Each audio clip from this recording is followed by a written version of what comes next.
പരിശുദ്ധമായ നാമം വാഴ്ത്തപ്പെടുമാറാകട്ടെ. ഇന്ന് പകൽക്കാലം പ്രിയ ദൈവങ്ങളെ, വായിക്കപ്പെട്ട സങ്കീർത്തനത്തിന്റെ 2 വാക്യങ്ങൾ നിങ്ങളുടെ മുമ്പിൽ വെക്കാൻ ആഗ്രഹിക്കുന്നു. 1-ാം വാക്യം, 1-ഉം 2-ഉം വാക്യങ്ങൾ വായിച്ചു.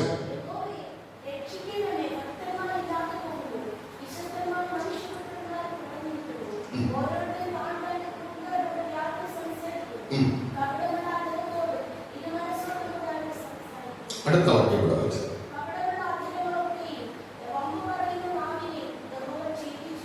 ഹല്ലേലൂയ, സ്തോത്രം. ഇന്ന് പകൽക്കാലം പ്രിയ ദൈവങ്ങളെ, ദൈവം നമ്മെ തെരഞ്ഞെടുക്കുന്നത് എന്തിനെന്ന് ചോദിച്ചാൽ, ഹല്ലേലൂയ, സ്തോത്രം, എന്തിനാണ് തിരഞ്ഞെടുത്തത്? ദൈവങ്ങൾ നല്ല ശക്തമായിട്ട് പറഞ്ഞ് നമ്മെ തെരഞ്ഞെടുത്തത് എന്തിനാണ്? ഹല്ലേലൂയ, സ്തോത്രം. വായിച്ച എഫേസ്യർക്ക് എഴുതിയ ലേഖനം 1-ാം അധ്യായം അതിന്റെ 4-ാം വാക്യം. എഫേസ്യർക്ക് എഴുതിയ ലേഖനം 1-ാം അധ്യായം അതിന്റെ 4-ാം വാക്യം.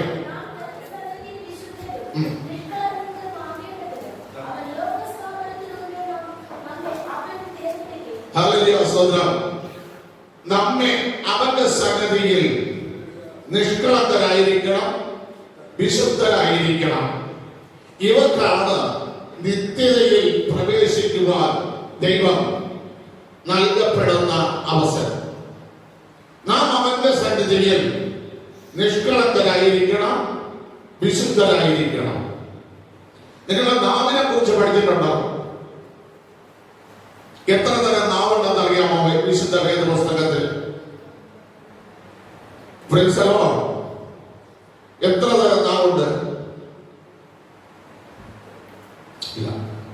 15 തരം നാവുണ്ട്.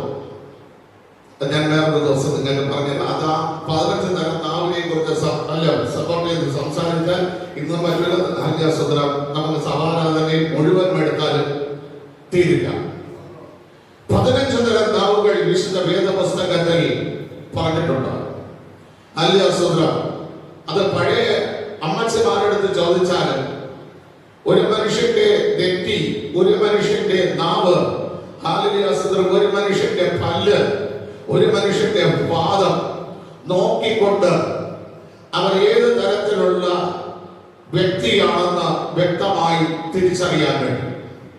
സംശയമുണ്ടെങ്കിൽ ഒരു 10-70 വയസ്സിന് മുമ്പോട്ടുള്ള മാതാക്കൾ ഭവനത്തിലുണ്ടെങ്കിൽ, അവർ മക്കളെ സൂക്ഷ്മമായി പഠിച്ചിട്ടുണ്ടെങ്കിൽ, അവർ തങ്ങളോട് ഇടപെടുന്നവരെ കുറിച്ച് സംസാരിച്ചിട്ടുണ്ടെങ്കിൽ, അവരോട് ചോദിച്ചാൽ അവർ നിങ്ങൾക്ക് പറഞ്ഞു തരും. ഹല്ലേലൂയ, സ്തോത്രം. നാവ് എങ്ങനെയുള്ളതാണെന്നും ആ നാവ് എങ്ങനെയുള്ള നാവാണെന്നും അത് പുറത്തോട്ടിടുമ്പോൾ നമുക്ക് മനസ്സിലാക്കാൻ കഴിയും. അതുപോലെ എല്ലാവരുടെ നെറ്റിയും ഒരേപോലെയല്ല.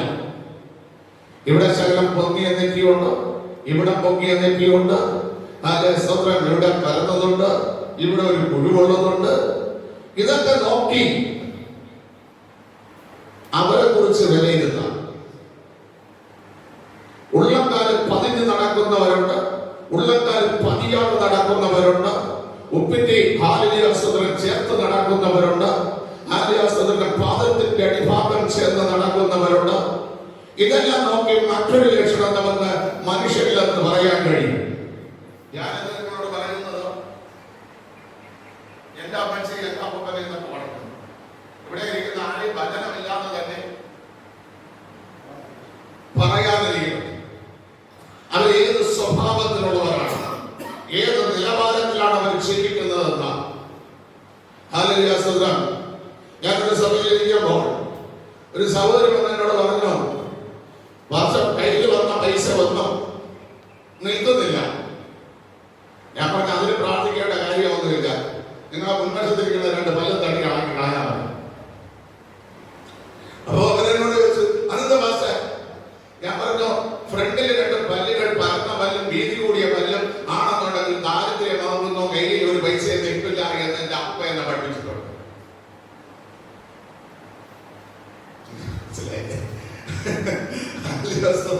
വലിയ പല്ലും അതിനിടയിൽ കുറച്ച് നല്ല വിടവം കൂടെ ഉണ്ടെങ്കിൽ ചോർച്ചയുടെ അനുഭവമായിരിക്കും.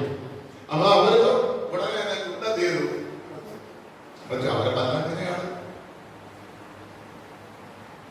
നിങ്ങൾക്ക് മനസ്സിലായ? കയ്യിൽ വന്ന ഒരു പൈസയും എന്തില്ല, അവർക്ക് ദിക്കില്ല. അതൊരു ശാസ്ത്രം പോലെ പറയപ്പെട്ട ചില അനുഭവങ്ങളാണ്. അത് നിൽക്കട്ടെ. അല്ല, നമ്മളെ ദൈവം ഏത് നാവുണ്ടെങ്കിലും, ഏത് പല്ലുണ്ടെങ്കിലും, ഏത് നെറ്റിയുണ്ടെങ്കിലും, ഏത് പാദമുണ്ടെങ്കിലും ദൈവം നമ്മെ തെരഞ്ഞെടുത്തത് ദൈവത്തിന്റെ സന്നദ്ധിയിൽ നമ്മൾ വിശുദ്ധരും നിഷ്കളങ്കരുമായിരിക്കുവാൻ. ഏത് നാവിനെയും നിഷ്കളങ്കമാക്കാൻ, ഏത് നെറ്റി കടുപ്പമുള്ള നെറ്റിയെയും അല്ല കടുപ്പമില്ലാത്തതാക്കാൻ, ഏത് ചെയ്യുന്നോ വലിയ ഫലം ചെയ്യുന്നോ അത് ചെറുതിന്റെ അനുഭവത്തിലേക്ക് കൊണ്ടുവരുവാൻ, ഏത് ചോർച്ചയുള്ളതിനെയും ചോർച്ചയില്ലാതാക്കി മാറ്റുവാൻ എന്റെ ദൈവത്തിന് ഒരു നിമിഷം മതി. ഒരു നിമിഷം മതി. നിന്റെ ജീവിതം എങ്ങനെയാണെങ്കിലും അതിനെ ഒന്ന് മാറ്റി മറിക്കാൻ, അതിനെ ഒന്ന് ചെയ്യുന്ന നേരെ എതിർദിശയിൽ കൊണ്ടുവരുവാൻ എന്റെ ദൈവത്തിന് ഒരു നിമിഷം മതി. മനുഷ്യന്റെ പ്രവചനങ്ങളും മനുഷ്യന്റെ ചിന്തകളെയും മാറ്റി മറിക്കാൻ നമ്മുടെ ദൈവം വിശ്വസ്തരമായി പറയുമ്പോൾ ജനത്തെ തെരഞ്ഞെടുക്കുവാൻ ഒരു കൽപ്പന ഇത്ര പറഞ്ഞു കൊടുത്തു. ആരടുത്ത്? ഇസ്രായേലിന്റെ വീണ്ടെടുപ്പുകാരനായിരിക്കുന്ന മോശയോട് പറയുമ്പോൾ മോശയോട് പറഞ്ഞു, നീ അല്ലെ എങ്ങനെയുള്ളവരെ തെരഞ്ഞെടുക്കണമെന്നാണ്.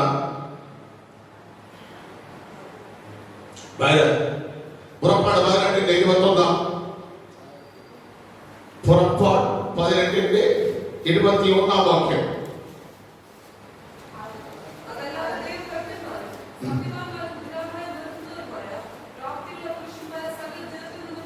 ഇവിടെ ആത്മാവല്ല വിഷയം. ആത്മാവാണോ? ഒന്ന് സത്യവാനായിരിക്കണം, രണ്ട് ദുരാദായം വെറുക്കുന്നവനായിരിക്കണം, ദൈവഭക്തിയുള്ളവനായിരിക്കണം. ഈ മൂന്ന് ക്വാളിറ്റിയിലുള്ളവന് പ്രാപ്തി ഉണ്ടാവും. പണത്തെ സ്നേഹിക്കുന്നവനാണെങ്കിൽ അവൻ പണത്തിന്റെ പുറകെ പോകും. അവന് ഒരു യോഗ്യതയും ദൈവവചനമെടുത്ത് ശുശ്രൂഷിക്കാനുള്ള ഒരു യോഗ്യതയും അവനില്ല. ഇന്ന് ആത്മീയ ഗോളം മുഴുവനും മീഡിയകളിൽ നിന്ദിക്കപ്പെടുന്നത്, പരിഹസിക്കപ്പെടുന്നത്, മീഡിയകളിൽ ദൈവനാമം ദുഷിക്കപ്പെടുന്നത് അതിന് ഒറ്റ കാരണമേ ഉള്ളൂ: ദ്രവ്യാഗ്രഹം.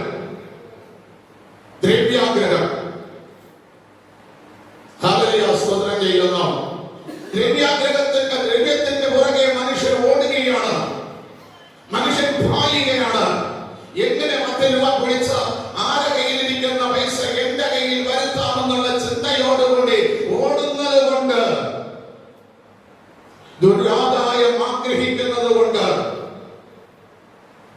അവർ സത്യവാന്മാരല്ലാതെയായി മാറുന്നു, ദൈവഭക്തന്മാരല്ലാതെയായി മാറുന്നു. വിശ്വസ്തരായവരെ തെരഞ്ഞെടുക്കണം. അങ്ങനെയാണോ ഇന്ന് ആത്മീയ ഗോളം?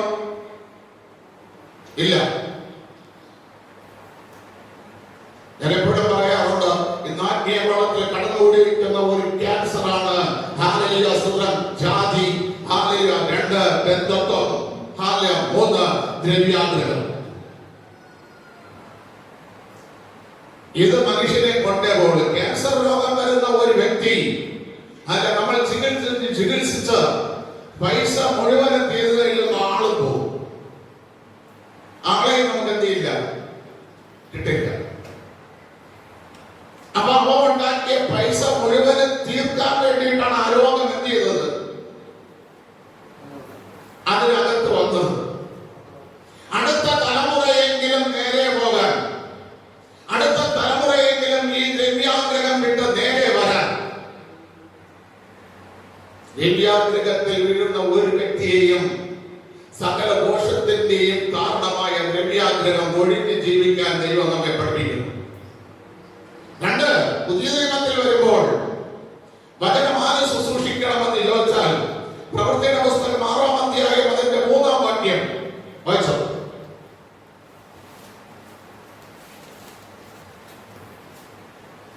പ്രവൃത്തിയുടെ പുസ്തകം 6-ാം അധ്യായം 3-ാം വാക്യം. സഹോദരന്മാരെ, ആത്മാവും ജ്ഞാനവും നൽകുന്ന നല്ല സാക്ഷ്യമുള്ള 7 പുരുഷന്മാരെ നിങ്ങളെ തന്നെ തിരഞ്ഞെടുത്തുകൊള്ളും. നോക്കണം.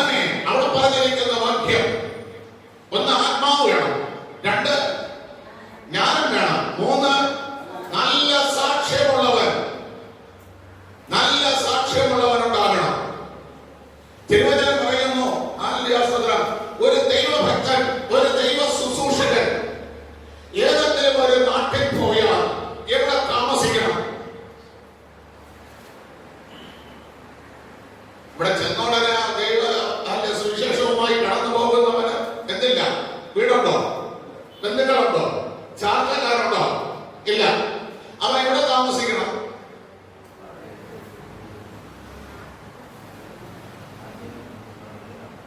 ശിഷ്യന്മാരെ പറഞ്ഞിരിക്കുമ്പോൾ കർത്താവ് പറഞ്ഞതാണ് ഞാൻ നിങ്ങളോട് ചോദിക്കുന്നത്. നിങ്ങളുടെ അഭിപ്രായമല്ല.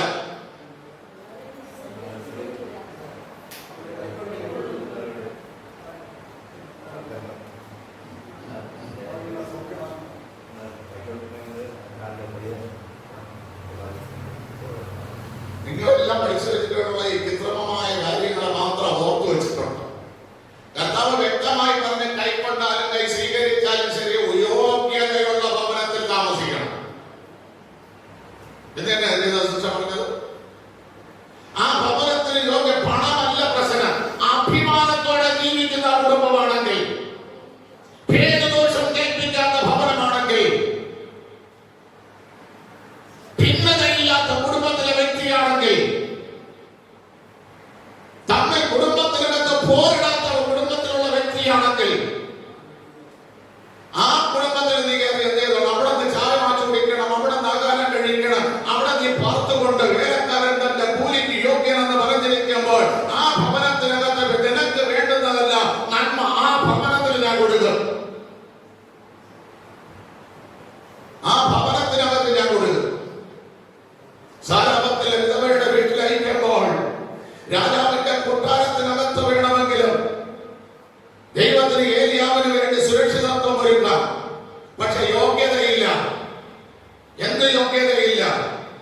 ദൈവത്തെ വിളിക്കുന്നു, ദൈവത്തെ ആരാധിക്കുന്ന ആകാവ് പ്രവാചകന്മാരെയും പ്രവാചകന്മാരെയും വിളിച്ച യോഗ്യതയില്ലാത്ത മന്ത്രവാദിയുടെ മകളെയും വിവാഹം കഴിച്ച് ജീവിക്കുന്ന ആകാവിന്റെ കൊട്ടാരം നിനക്ക് വേണ്ട. ആ കൊട്ടാരം എന്ന് പറയുന്നത് ആ കൊട്ടാരത്തിന് വിരുദ്ധമായിട്ട് ആലോചന പറയാനാണ് ഞാൻ നിന്നെ തെരഞ്ഞെടുത്തത്. അഭിമാനമാണ് വിഷയം. അഭിമാനമാണ് വിഷയം. മാനം കെട്ട് പണമുണ്ടാക്കിയാൽ പണം മാനത്തെ വരുന്നുവെന്ന് നിങ്ങൾ ചിന്തിക്കരുത്. അത് വെറും ഘോഷത്വം. പൗലോസിന് 3 അഭിമാനമുണ്ട്. 3 അഭിമാനം പഠിച്ചിട്ടുണ്ടോ? പൗലോസ് പറയുന്ന 3 അഭിമാനം. Praise the Lord. ഒരുത്തൻ പണിതേന്റെ പറഞ്ഞാൽ ഞാൻ ഇതുവരെ പണിതിട്ടില്ല. അതായത് ഒരു സഭയിലെ വിശ്വാസിയെ പിടിക്കണമെന്ന് ഞാൻ എന്ത് ചെയ്തിട്ടില്ല, എന്റെ സഭയില് ഇരുത്തിയിട്ടില്ല. ആരും സുവിശേഷം പറയാത്തവന്റെ വീട്ടിലാണ് ഞാൻ പോയത്. ഇല്ലൂരി ദേശം മുതൽ റോം തൊട്ട് ഇല്ലൂരി ദേശം വരെ ഞാൻ സുവിശേഷം അറിയിച്ചു. അറിയിക്കുമ്പോഴും ആരും സുവിശേഷം പറയാത്ത ദേശത്ത് ഞാൻ പ്രധാന ശില്പിയായിട്ട് അടിസ്ഥാനമിട്ടിട്ടുണ്ട്. അതിൽ ഞാൻ അഭിമാനിക്കുന്നു. അതിൽ ഞാൻ അഭിമാനിക്കുന്നു. രണ്ടാമത്തെ അഭിമാനം പൗലോസ് പറയുന്നു, ആദ്യാസ്ത്രം ചെയ്യുന്ന ശരീരം വിട്ടാലും ശരീരത്തിൽ ഇരുന്നാലും ദൈവത്തെ പ്രസാദിപ്പിക്കുന്ന കാര്യത്തിൽ ഞാൻ അഭിമാനിക്കുന്നു. 2 കൊരിന്ത്യർ ലേഖനം 5-ാം അധ്യായം. ആദ്യം പറഞ്ഞത് റോമാലേഖനം 15-ാം അധ്യായം. അതിനകത്തുണ്ട് ഞാൻ ഇല്ലൂരി ദേശം വരെ സുവിശേഷം പറഞ്ഞു. പക്ഷെ വേറൊരുത്തം പറയാത്ത സ്ഥലത്താണ് അത് പറഞ്ഞത്. മൂന്നാമത്തെ അഭിമാനം 2 തെസ്സലോനിക്ക ലേഖനം 4-ാം അധ്യായത്തിൽ പറഞ്ഞിട്ടുണ്ട്, സ്വന്തം കൈയാൽ വേല ചെയ്ത് കുടുംബത്തെ പോറ്റുന്നതിൽ ഞാൻ അഭിമാനിക്കുന്നു. വേല ചെയ്യാത്തവൻ തിന്നുകയും അരുത്. മൂന്നാമത്തെ അഭിമാനം. ഈ പൗലോസിന് പറയാൻ കഴിയും. എന്താ പറയാൻ കഴിയും? എന്ത് പറയാൻ കഴിയും? പൗലോസ് ദൈവത്തെ സാക്ഷി നിർത്തിയ ഒരു കാര്യം പറഞ്ഞിട്ടുണ്ട്. എന്ത് പറഞ്ഞിട്ടുണ്ട്? ഞാൻ ഒരുത്തന്റെയും മുഖസ്തുതി പറഞ്ഞിട്ടില്ല. ഞാൻ ഒരുത്തന്റെയും ദ്രവ്യാഗ്രഹം മോഹിച്ചിട്ടില്ല. എന്റെ വചനം പരിശുദ്ധാത്മാവിലും ബഹുനിശ്ചയത്തോടും ശക്തിയോടും കൂടിയായിരുന്നു. എന്റെ പ്രബോധനം അശുദ്ധിയിൽ നിന്നോ അബദ്ധത്തിൽ നിന്നോ അല്ല വന്നത് എന്നുള്ളതിന് ദൈവം സാക്ഷി. ദൈവം സാക്ഷി. ഇതേപോലെ പറയാൻ ആർക്ക് കഴിയുമ്പോഴേ ദൈവം സാക്ഷി നിർത്തിയാണ് ഞാൻ പ്രസംഗിക്കുന്നത് എന്ന്, ദൈവം പറഞ്ഞ വചനമാണ്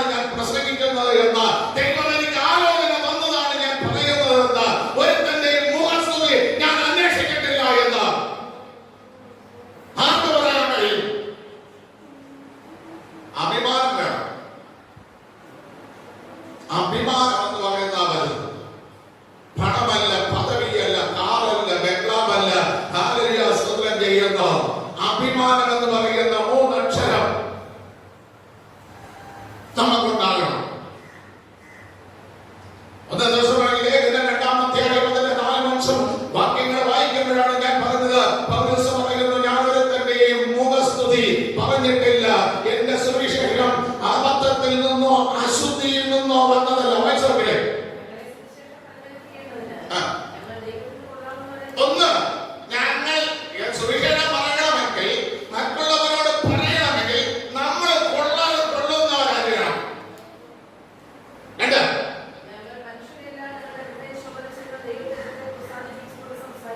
മനുഷ്യരല്ല.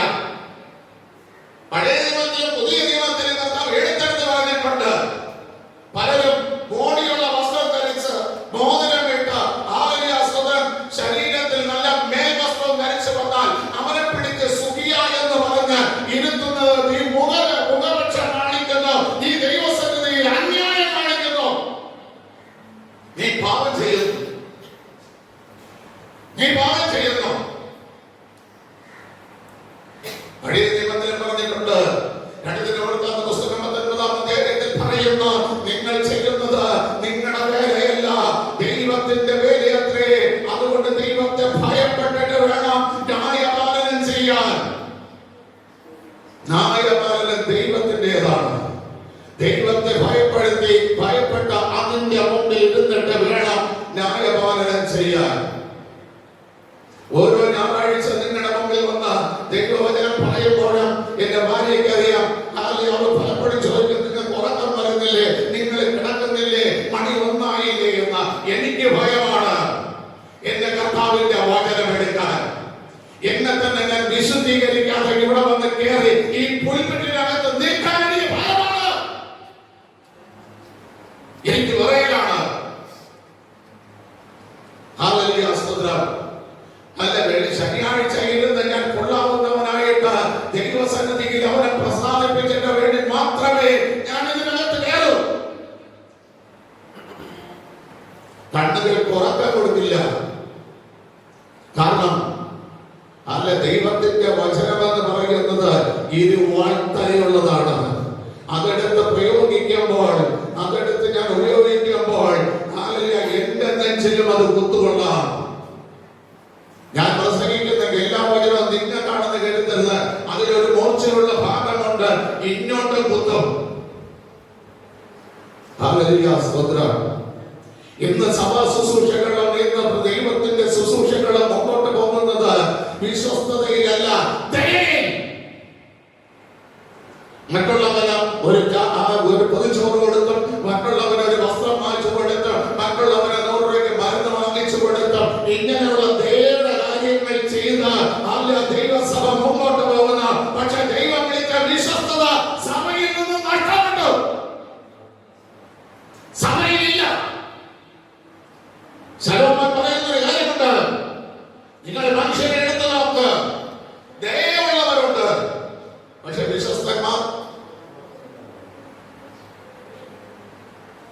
വിശ്വസ്തന്മാരില്ല. പ്രിയ ദൈവമക്കളെ, ഇത് അന്ത്യകാലഘട്ടത്തിലേക്ക് പോകുന്ന ഞാൻ വിശ്വസിക്കുന്ന ഒരു കാര്യമുണ്ട്. ഹല്ലേലൂയ, സ്തോത്രം ചെയ്യുന്നു. ദൈവം ദാനിയേലിന് ദർശനം കൊടുക്കുമ്പോൾ പറഞ്ഞു, 2300 ദിവസങ്ങൾ നീ ആലയത്തിന്റെ പടി ചവിട്ടുമ്പോൾ സ്തോത്രം ചെയ്യുന്നു, അറുക്കപ്പെട്ടവൻ വരുമെന്ന്, തകർക്കപ്പെട്ടവൻ വരുമെന്ന്, വെട്ടപ്പെട്ട ഇടയൻ വരുമെന്ന്. അങ്ങനെയാണെങ്കിൽ 2300 വർഷത്തിലേക്ക് വരുമ്പോൾ ഈ ലോകത്തിന്റെ അവസാനത്തിലേക്ക് അല്ലെങ്കിൽ എല്ലാം നശിക്കില്ല. വേദപുസ്തകം പറയുന്നു 2 ഭാഗം നശിച്ചിട്ട് 1 ശേഷിക്കുമ്പോൾ നമ്മുടെ തലമുറയുടെ ശേഷിക്കണമെങ്കിൽ, നമ്മുടെ തലമുറയ്ക്ക് ഇവിടെ നിലനിൽപ്പ് വേണമെങ്കിൽ, ഈ വക്രതയും കോട്ടവുമുള്ള തലമുറയിൽ നിന്ന് നമ്മുടെ തലമുറയ്ക്ക് നമ്മളെ ദൈവം ഒരുക്കി വെച്ച സുരക്ഷിതത്വം ലഭിക്കണമെങ്കിൽ നമ്മൾ ദൈവസന്നിധിയിൽ വിശ്വസ്തരാകുക. നമ്മൾ ദൈവസന്നിധിയിൽ നിഷ്കളങ്കരാകുക. ഇല്ല എങ്കിൽ നിന്റെ കാലം കഴിയുമ്പോൾ ദൈവം പറയുന്നത്, ഞാൻ അവനെ വേരോടുകൂടി പറിച്ചു കളയണം. ഒരു തലമുറയില്ലാതെ, ഒരു ഫലമില്ലാത്ത വൃക്ഷമായിട്ട് നിന്റെ തായ്വേരുകളെ മൊത്തം മുറിച്ചിട്ട് നീ നിന്നെന്ന് പോലും ഒരു അടയാളമില്ലാത്ത ഒരു ഭൂതലമാക്കി മാറ്റാതിരിക്കണമെങ്കിൽ പ്രിയ ദൈവമക്കളെ, ദൈവസന്നിധിയിൽ വിശ്വസ്തരാകുക, ദൈവസന്നിധിയിൽ നിഷ്കളങ്കത്വമുള്ളവരാകുക. ഇല്ലായെങ്കിൽ സത്യമായിട്ടും തലമുറയെ പോലും ഈ ഭൂമിയിൽ ശേഷിക്കാതെ വേരോടുകൂടി ദൈവം പറിച്ചു കളയും. കപടമുള്ള അദ്ദേഹം, കപടമുള്ള വ്യാജമുള്ള വാക്ക്, നന്മ പറയുന്ന നാവ്. നിങ്ങൾക്കറിയാമോ, ഇയ്യോബിനെ ആശ്വസിപ്പിക്കാനായിട്ട് 3 സ്നേഹിതര് വന്നു. 3 പേരും സ്തോത്രം ചെയ്യുന്നു. 5, 4, 3, 2. അപ്പൊ എത്രയായി? 4, 2, 6, 6, 2, 8. 8 അധ്യായങ്ങൾ. 4, 3, 7, 7, 2, 9 അധ്യായങ്ങൾ ഈ 3 സ്നേഹിതന്മാർ പറഞ്ഞു. അങ്ങനെ എത്ര ഏതൊക്കെയാണ് അധ്യായങ്ങളാണ്? ബൈബിളെല്ലാം അടച്ചു വെച്ചിട്ട് വന്ന സ്നേഹിതന്മാരുടെ പേര് പറ. എതി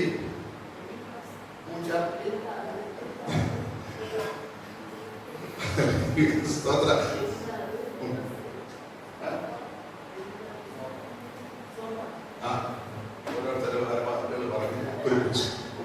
ഒപ്പിച്ചിട്ടുണ്ട്. സ്തോത്രം ചെയ്യുന്നു. ഈ പകൽക്കാലം ഇവരുടെ വാക്ക് കേട്ടപ്പോൾ ഇയ്യോബ് പറഞ്ഞു. എന്താ ഇയ്യോബ് പറഞ്ഞത്? ഇവർ 3 പേരെ കൊണ്ട്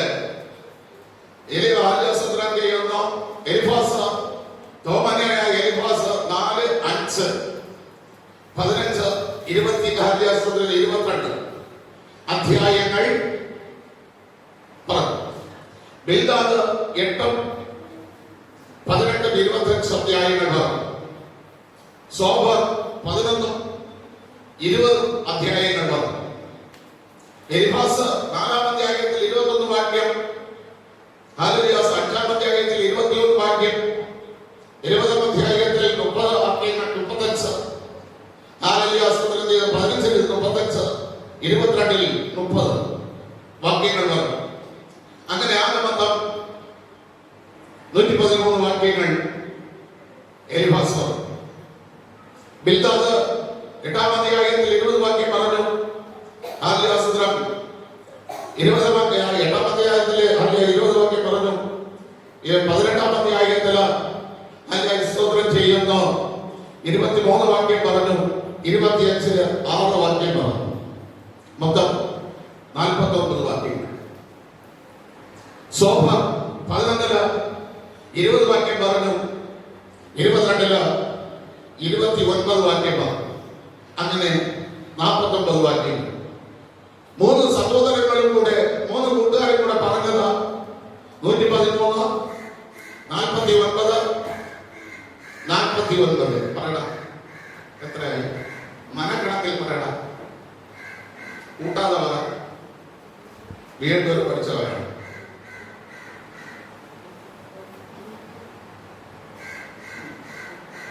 എന്റെ മകളോട് സീരിയ പഠിച്ചതാണ്.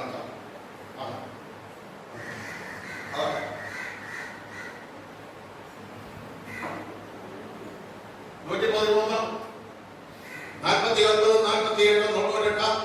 98, 93, 211. 3 പേരും കൂടെ 211 വാക്യങ്ങൾ പറഞ്ഞു. 211 വാക്യങ്ങൾ പറയുമ്പോൾ ഇയ്യോബ് പറയുന്ന ഒരു വാക്കുണ്ട്. 2 കാര്യങ്ങൾ ഇയ്യോബോടെ ചൂണ്ടിക്കാണിച്ചു.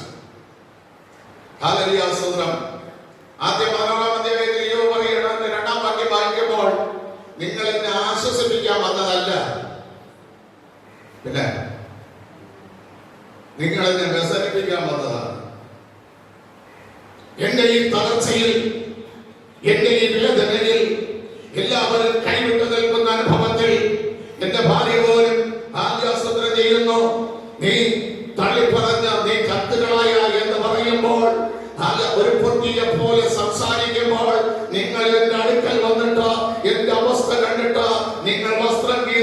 മൗനമായിരുന്ന ദൈവത്തോട് പ്രാർത്ഥിച്ചു, ശരിയാണ്, പക്ഷെ ഇപ്പോൾ നിങ്ങളുടെ സംസാരം കേട്ടാൽ എനിക്ക് ആശ്വാസമല്ല, എനിക്ക് വ്യസനമാണ് എന്റെ ജീവിതത്തിലേക്ക് ഉണ്ടാകുന്നത്. അല്ലെ? 16:2 അങ്ങനെ എഴുതിയിരിക്കുന്നത്. കേട്ടാ, ഇവിടെ ആശ്വസിപ്പിക്കാൻ വന്നവർ എന്തായി മാറി? വ്യസനിപ്പിക്കുന്നവരായി മാറി. പ്രിയ ദൈവമക്കളെ, വേദനകൾ കുറഞ്ഞു നിൽക്കുമ്പോൾ, ഹൃദയം തകർന്നു നിൽക്കുമ്പോൾ ഒരു വാക്കുകൊണ്ട് താങ്ങുന്നവരാണ് ദൈവമൈകൾ. അല്ലാതെ അവനെ മുറിപ്പെടുത്തുന്നവനല്ല. അവന്റെ മുറിവുകളിൽ മുളക് പൊടി വാരിത്തേച്ച് അവനെ വേദനിപ്പിച്ച് അവനെ ദുഃഖിപ്പിച്ചിട്ട് പോകുന്നവനല്ല ദൈവമൈകൾ. ദൈവം പറഞ്ഞത്, ഞാൻ എന്റെ സമാധാനം നിങ്ങൾക്ക് തന്നച്ചു പോകുന്നു. അത് ലോകം തരാത്ത സമാധാനം. ആ സമാധാനം കൊടുക്കുവാൻ എന്നെയും നിങ്ങളെയും ദൈവം തെരഞ്ഞെടുത്തു.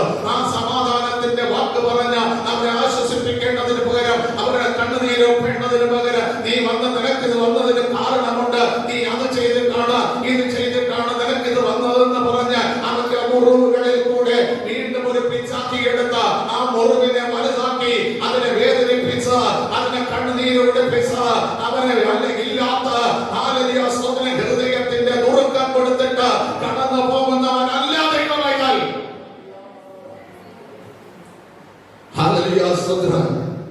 എന്റെ കർത്താവിന്റെ മുമ്പിൽ ദേശത്ത് വിവിധ തലത്തിൽ പിടിക്കപ്പെട്ട ആ സ്ത്രീയെ ഓട്ടിച്ച് കർത്താവിനെ കുറ്റം വിധിക്കേണ്ടതിന് കർത്താവിന്റെ പാദപീഠത്തിൽ കൊണ്ടിടുമ്പോൾ അവൾ വീഴുന്ന പാദത്തിൽ അവൾ വീഴ്ന്നു കിടക്കുമ്പോൾ, നീ തെറ്റ് ചെയ്തിട്ടാണ്, അതുകൊണ്ട് നീ ഇത് കൊള്ളണം എന്ന് കർത്താവ് പറഞ്ഞില്ല. കർത്താവ് അവരുടെ മനസ്സാക്ഷിയെ കൊടുന്ന, അവരുടെ വേദന, അവരുടെ ഹൃദയത്തിന് അനുതാപം കൊടുക്കുന്ന എടുത്ത കല്ലുകളെ താഴെ ഇടിയിക്കത്തക്ക രീതിയിൽ അവർ കർത്താവ് പറഞ്ഞു, നിങ്ങളിൽ ഈ പാപം ചെയ്യാത്തവരുണ്ടെങ്കിൽ, ഇതേപോലെ കല്ലെറിയത്തക്ക പാപങ്ങൾ നിങ്ങൾ ചെയ്യാത്തവരാണെങ്കിൽ ഈ സഹോദരിയെ കല്ലെറിയാൻ. എടുത്ത കല്ലെല്ലാം അവർ താഴെയിട്ടിട്ട് അവരുടെ മനസ്സാക്ഷി കുത്തുനിർത്ത്, അവരുടെ മനസ്സാക്ഷിയിൽ മാനസാന്തരം ഉണ്ടായിട്ട്, അവരുടെ മനസ്സാക്ഷി അവരുടെ കുറ്റം വിധിക്കാൻ ഇല്ലാത്തത് കൊണ്ട് ആ കല്ല് താഴെയിട്ടിട്ട് എല്ലാവരും കടന്നു പോകുമ്പോൾ കർത്താവ് നോക്കുമ്പോൾ എറിയാൻ കല്ലെടുത്ത ഒരു വ്യക്തിയില്ല. ആ വ്യക്തികളെല്ലാം പോയപ്പോൾ കർത്താവ് പറയുന്നു, സ്ത്രീയെ, നിന്നെ ആരും കുറ്റം വിധിച്ചില്ലേ? എന്നാൽ ഞാനും നിന്നെ കുറ്റം വിധിക്കുന്നില്ല.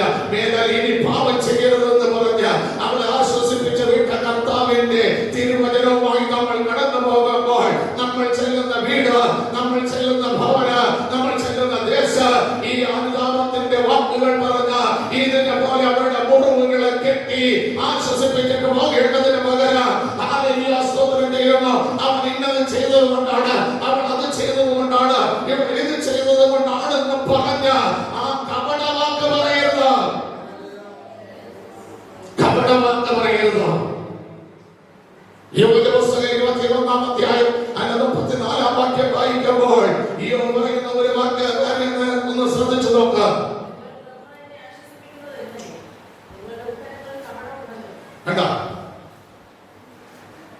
നിങ്ങളെന്നെ ആശ്വസിപ്പിക്കുന്നത് എങ്ങനെ? നിങ്ങളുടെ ഉത്തരങ്ങളിൽ എന്തുണ്ട്? കപടത്തോടെ സംസാരിക്കുമ്പോൾ പ്രിയ ദൈവമക്കളെ, നമുക്ക് മനുഷ്യരെ പ്രീതിപ്പെടുത്താം, ദൈവത്തെ പ്രീതിപ്പെടുത്താൻ ഒരിക്കലും കഴിയില്ല. കാരണം പൗലോസ് പറയുന്നു, ദൃഷ്ടിസേവ ചെയ്താൽ ആരെ സാധിപ്പിക്കാം? ദൃഷ്ടിസേവ ചെയ്താൽ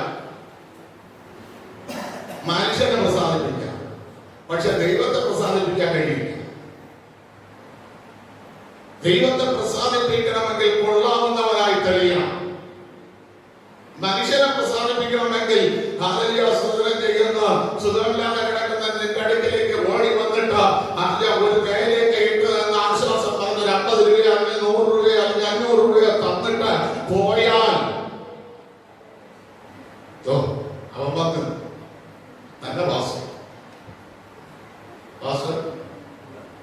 നല്ല വാസം. ഇവിടെ ഇരുന്ന ഒരു വാസന്മാരും ഇതിനെപ്പോലെ 500 രൂപ തന്ന് എന്നെ ചെയ്തിട്ടില്ല. ഞാൻ പറയാം, ഒരാൾ സുഖം നടത്തി ഞാൻ 5 പൈസ കൊടുക്കില്ല, 5 പൈസ കൊടുക്കില്ല.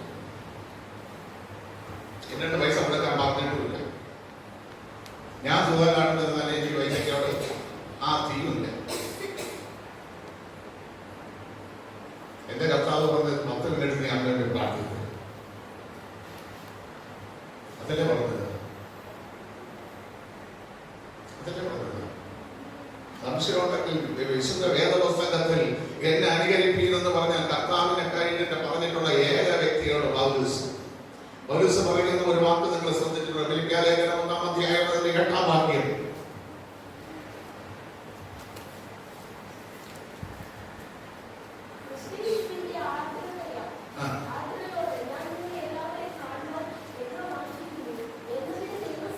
ഡോക്ടറമ്മേ, എങ്ങനെയാണ് കാണാൻ ആഗ്രഹിക്കേണ്ടത്? കർത്താവ് ഒരു വീട്ടിലെ പോയി രോഗിക്ക് പൈസ കൊടുത്തതായിട്ട് വേദപുസ്തകത്തിൽ ഒരിടവും പറഞ്ഞിട്ടില്ല. പറഞ്ഞിട്ടുണ്ടോ? പിന്നെ എങ്ങനെ ആ രോഗിയുടെ അടുക്കൽ ചെന്ന് ആർദ്രതയോടെ ആശ്വാസത്തോടെ ആ രോഗിയുടെ അടുക്കൽ ചെന്നത് അവന് ആശ്വാസം കൊടുക്കാനായിട്ട്? സത്യമായിട്ട് ഞാൻ നിങ്ങളോട് പറയുന്നു, അല്ല, സാമ്പത്തികമല്ല ഇവിടെ വിഷയം. അവർക്ക് നമ്മുടെ സാന്നിധ്യം കൊണ്ട്, നമ്മൾ ആ വീട്ടിൽ ചെല്ലുന്നത് കൊണ്ട്, നമ്മൾ ആ വീട്ടിനകത്ത് കയറുന്നത് കൊണ്ട് അവർക്ക് ആശ്വാസം ഉണ്ടാകണമെന്നുള്ളത് ദൈവസാക്ഷി, അല്ലാതെ മനുഷ്യനെയല്ല സാക്ഷി വെച്ചത്. കാരണം ഹൃദയങ്ങളെ അറിയുന്നവൻ, ഹൃദയങ്ങളുടെ നിലവുകളെ അറിയുന്നവൻ, ഹൃദയത്തിന്റെ ചിന്തകളെ അറിയുന്നവൻ, ഹൃദയത്തിന്റെ ഭാവം അറിയുന്നവൻ, ആ ദൈവത്തെ പൗലോസ് സാക്ഷി വെച്ചിട്ട് പറയുകയാണ്, ഞാൻ നിങ്ങളുടെ അടുക്കൽ വന്നാൽ നിങ്ങൾക്കൊരു ആശ്വാസം ഉണ്ടാകണം, നിങ്ങൾക്കൊരു ആർദ്രത ഉണ്ടാകണം, നിങ്ങൾക്കൊരു സമാധാനം ഉണ്ടാകണം. എങ്കിൽ മാത്രമേ ഞാൻ വരുന്നുള്ളൂ. അത് ദൈവം സാക്ഷി, അത് ദൈവം സാക്ഷി. ഇവർ ചെന്നോടനെ എലിഫാസ് എന്ന് പറയുന്ന ആരെന്ന് അറിയാമോ നിങ്ങൾക്ക്? എലിഫാസ് എന്ന് പറയുന്ന വ്യക്തി ഏത് കുടുംബത്തിൽ ജനിച്ചവനെന്ന് അറിയാമോ? ഓരോരുത്തരെയും ജനിക്കുന്ന കുടുംബമായിട്ട് ബന്ധപ്പെട്ട് കിടക്കുന്ന ആ ദശവ കണ്ട് എന്റെ അമ്മ ആദ്യാസൂത്രം പോലെ പടയുമ്പോൾ കല്ലുകൾ തറയുടെ സമുദായത്തിലുള്ളവരുമാണ് പോലെ പടയുന്നത്. മലയക്കളത്തിൽ ആദ്യം ചോറ് കൊടുത്ത് പോലെ പടച്ചിക്കാർക്ക് 4 ഐറ്റം കൂട്ടാനും കൊടുത്ത് തുമ്പലയിൽ ചോറ് കൊടുത്ത കുടുംബം ആരെന്ന് ചോദിച്ചാൽ ഞങ്ങൾ നെഞ്ചു തെളിഞ്ഞു നിന്ന് പറയാൻ കഴിയും. മലയത്തളത്തിൽ ഇന്നയാളിന്റെ മക്കളാണെന്ന്, ഇന്നയാളാണ് ആദ്യം കൊടുത്തതെന്ന്. തുമ്പലയിൽ അല്ല ഓലമടയാൻ വരുന്നവർക്ക് ചോറ് കൊടുത്ത പാരമ്പര്യം ഞങ്ങൾക്കുണ്ട്. ഹല്ലേലൂയ, സ്തോത്രം. ആ പാരമ്പര്യം കണ്ട് ആ പാരമ്പര്യത്തിൽ ചോറ് കൊടുത്തവനാ ഞാൻ, ഈ മൈക്കം പിടിച്ചിരിക്കുന്ന ഞാൻ. ആ പാരമ്പര്യം ഞങ്ങൾക്കുണ്ട്. ആ പാരമ്പര്യത്തിൽ നിന്നുകൊണ്ട് ആർദ്രത എന്താണെന്നും ഒരു മനുഷ്യന്റെ വിശപ്പ് എന്താണെന്നും ഒരു മനുഷ്യന്റെ അനുഭവിക്കുന്ന പീഡ എന്താണെന്നും തിരിച്ചറിയാൻ എനിക്ക് നന്നായി കഴിയും. അവഗണിക്കുമ്പോഴുണ്ടാകുന്ന വേദന എന്താണെന്ന് അറിയാൻ കഴിയും. ഒരു മനുഷ്യനെ നിസ്സാര എന്ന് പറഞ്ഞ് തള്ളുമ്പോൾ അവനുണ്ടാകുന്ന മനോദുഃഖം എന്താണെന്ന് അറിയാൻ കഴിയും. അത് അറിഞ്ഞവനെ അത് പ്രവൃത്തിയിൽ കൊണ്ടുവരാൻ കഴിയും. അറിയാത്തവൻ എന്ത് ചെയ്യില്ല.